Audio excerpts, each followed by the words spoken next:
हे कहाँ होगी रीना, हमरे यार के निशानिया कहाँ होगी रीना, हे कहाँ होगी रीना, हमरे यार के निशानिया कहाँ होगी रीना, हे कहाँ होगी रीना।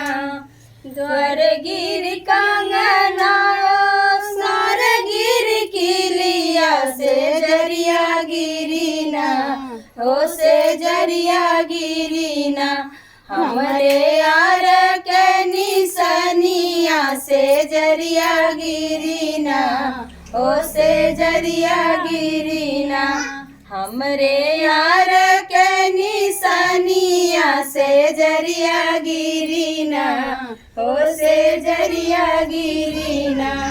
सरसुआ कंगना ननद पाव किलिया सजनवा पावैना, हो सजनवा पावैना, हमरे यार के निशानिया सजनवा पावैना, हो सजनवा पावैना, हमरे यार के निशानिया सजनवा पावैना, हो सजनवा पावैना।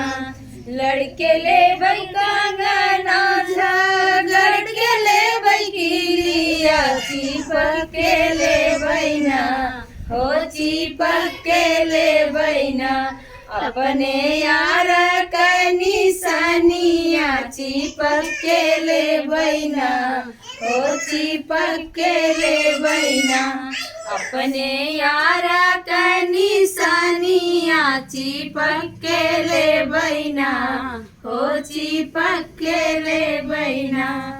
तो जैसे गीत कैसा लगा कमेंट बॉक्स में जरूर बताइए। बहुत ही प्यारा गीत ममता दीदी पेश की हैं। आप लोग इस गीत को गौर से सुनिएगा और बताइए इस गीत में कौन सी लाइन बहुत मज़ा आया। कौन सी लाइन बहुत इम्पोर्टेंट थी तो